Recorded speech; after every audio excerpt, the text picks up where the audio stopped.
Bine ați venit la etalarea Pick a Card, alege o carte și haideți să vedem ce avem pentru fiecare dintre voi, ce alegeți. Să vedem din primul pachet ce avem aici pentru voi. S-a întors deja o carte, deci avem 3 de monede. Regina de bâte, 3 de cupe, regina de săbii, iar aici avem luna. 2 de bâte, asul de cupe, 2 de săbii, asul de săbii, soarele și judecata. Ok, și 8 de monede. Pentru unii dintre voi, asul acesta de cupe e posibil să fie ceva nou care vrei să faci. Poate vrei să faci un nou job, vrei să schimbi un nou job sau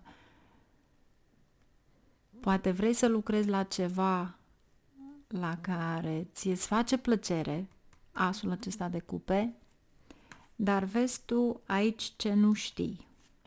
2 de spade, asul de spade, soarele și judecata. Iar aici avem 8 de monede. Nu ai toate informațiile respective, nu ai studiile respective, iar judecata îți spune din start că în momentul în care faci ceva la care nu ai cunoștințele propice, îți va aduce foarte mari probleme. Luna, judecata și soarele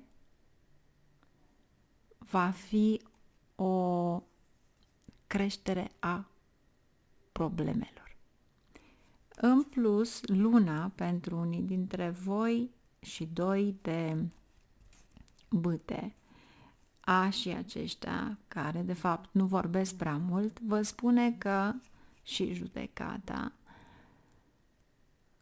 că poate aveți o supărare, se întoarce, fie ca amintire, fie se întâmplă ceva care are o coincidență cu un incident mai vechi din viața voastră.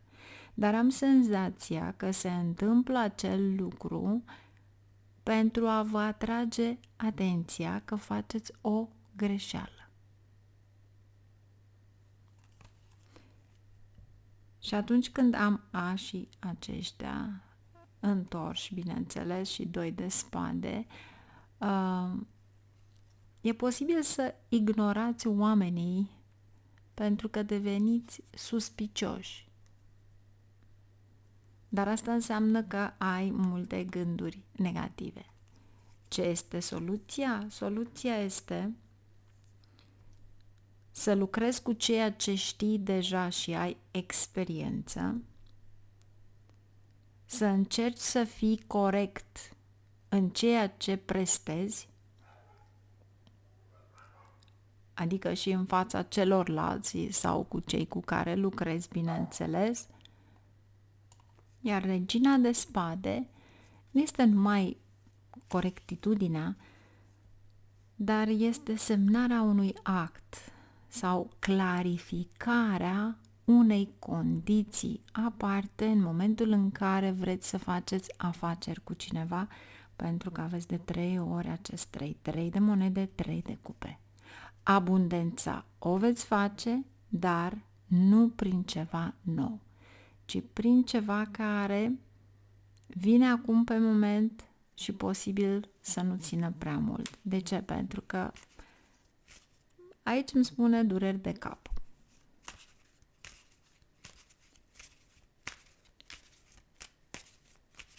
Ce vrea să-mi spun aici? 8 de cupe. Vedeți? Să nu plecați din ceva care este experiența voastră, dar plecați din ceva care nu duce mai departe. După ce luați acest 6 de monede, vă implicați în ceva, faceți acel profit, dar nu continuați. Treiul acesta de monede e un fel de a spune vă trebuie foarte multă răbdare.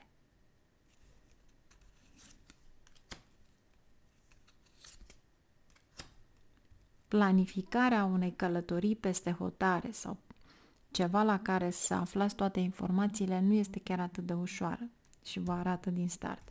Și se repetă această regină de spade care vă spune, wow, roata. Și 3 de săbii, ce am spus eu de la început. Aici sunt gândurile negative, dar în același moment sunt și problemele care vin dacă nu luați în seamă ceva care se repetă. Acel ceva care se repetă în viața voastră este asemănător cu ceva vechi din viața voastră. Asociați acea energie pentru a vedea ce s-a întâmplat atunci pentru cei, bineînțeles, care rezonați. Cei care nu sunteți în această situație, posibil să lucrați o muncă de echipă la locul de muncă, pentru că aveți 3 de monede, dar sunt persoane care pur și simplu încearcă să vă scoată afară din acel proiect. Având în vedere că aveți regina de săbii, câștigați prin excelență, dar psihologic nu sunteți bine, pentru că știți că sunteți atacați sub orice formă pentru a vi se lua ceea ce de drept ați făcut. Veți lua acest 6 de monede, posibil unii dintre voi chiar să vi se dea o primă la locul de muncă, dar până aici a fost. Deci, ceea ce vă spune aici este să vedeți de fapt, să vă vedeți voi de voi înșivă. Ce vrea să-mi spună treiul acesta de spade? Împăratul, pajul de spade, 2 de cupe și magicianul. Mare atenție la cineva, poate fi șeful, care vine cu o noutate care nu este tocmai pe placul vostru, dar dacă doriți într-adevăr să faceți o mișcare înainte și aveți un plan anume de a vă face voi jobul vostru, încercați să luați acele informații care sunt ale voastre, pentru că altcineva se va baza pe ceea ce știți voi, inteligența voastră, și cu siguranță nu vă avantajează. Dar pajul acesta, 2 de cupe și magicianul, poate fi și ceva ce ține de un parteneriat. Pentru unii dintre voi poate fi parteneriat amoros, pentru unii poate fi parteneriat în afacere.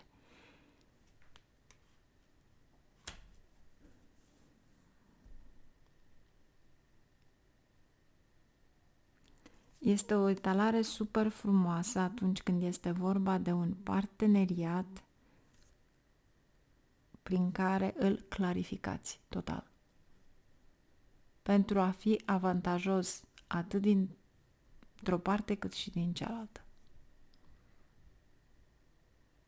Foarte frumoasă etalarea, dar ăsta este mesajul principal. Mergem mai departe. Ce avem aici pentru cei care au ales cel de-al doilea pachet? Ce avem pentru voi aici?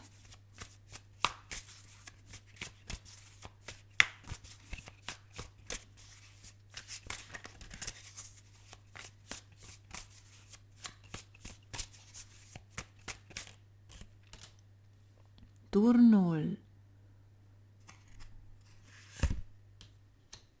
3 de spade și steaua. Sincer, aici am să vă spun, niciodată să nu împărtășiți o slăbiciune a voastră cu nimeni. Aici vă spune Ibisul vă spune să țineți secret. 4 de săbii, chiar dacă este vorba despre o suferință, chiar dacă este ceva care vă pune la pământ, nu spuneți nimănui, pentru că asta vrea să-mi spun aici. Ce vrea să ne spună turnul? 4 de monede, împărăteasa, regina de spade, cavalerul de monede. Aici văd o călătorie peste hotare. Moartea.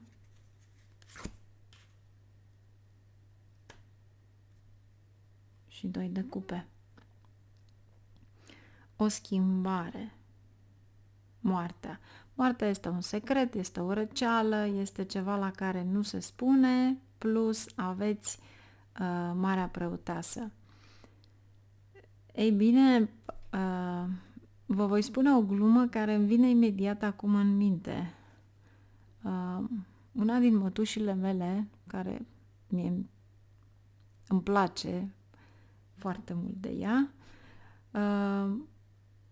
la un moment dat a venit o nepoată de ei și a spus că are mari probleme cu soțul ei, în general, se iau de nimicuri. Și mătușa mea a fost foarte simpatică și a spus că, copilă dragă, să-ți spun ceva, eu sunt măritată de peste 35 de ani și singura lecție pe care am învățat-o este să nu stai toată ziua față în față cu partenerul tău, ci pur și simplu să stai un pic mai departe. Pentru că am văzut moartea aici și moartea este o schimbare, aici nu este moartea cuiva.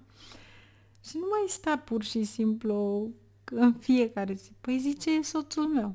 Eu, în 35 de ani, cred că în toți anii ăștia, dacă iau fiecare minut, secundă, lună, 6 luni cred că am petrecut cu el. Faci o mare greșeală când stai în continuu cu el. Îți pierzi prea mult timpul și te ciondănești în continuu. Și mi-am adus aminte, exact asta este aici. Turnul, pentru că e ceva hazos, frumos, poate pentru unii este un adevăr, poate pentru unii îți lipsește că nu este acolo cineva cu care să schimbe o vorbă, chiar dacă te cerți sau ceva de genul acesta, dar cu moartea aici e un fel de a spune, ia mai lasă-mă în pace să stau și eu singură undeva în banca mea. 2 de cupe a venit imediat aici, iar pajul de cupe cu un mesaj de dragoste pe care, sau mai bine zis, ceva frumos la care nu te aștepți. Ai crezut că, da, totul s-a sfârșit sau nu mai este timpul pentru mine sau nu e nevoie să mai fie cu mine și până la urmă să vezi că apare de fapt o relație în viața ta exact când nu te aștepți. Luna, da, cu siguranță, dar fiți atenți, dacă apare o relație, pentru cei care este valabil, nu va ține mult. De ce? Pentru că am prezența lunii. Luna te face să te îndrăgostești, luna te face să alegi după cineva, luna încearcă să te atragă în acea relație, dar de fapt îți spune că nu va ține. Și aveți în ambele pachete au ieșit luna plus magicianul. Deci este un trick. Pentru că există ceva mai bun pentru tine care se numește regele de monede. Cineva care te ajută, cineva care este întotdeauna lângă tine, cineva care este de fapt undeva în străinătate sau va veni cu un mesaj exact în momentul în care te aștepți mai puțin. Iar 8-ul acesta de bute poate fi cineva din străinătate. Poate că v-ați gândit la acea persoană, poate că se combină ceva aici în această etalare, dar nu este persoana pe care voi o aveți aici ca dragoste acum, ca o relație.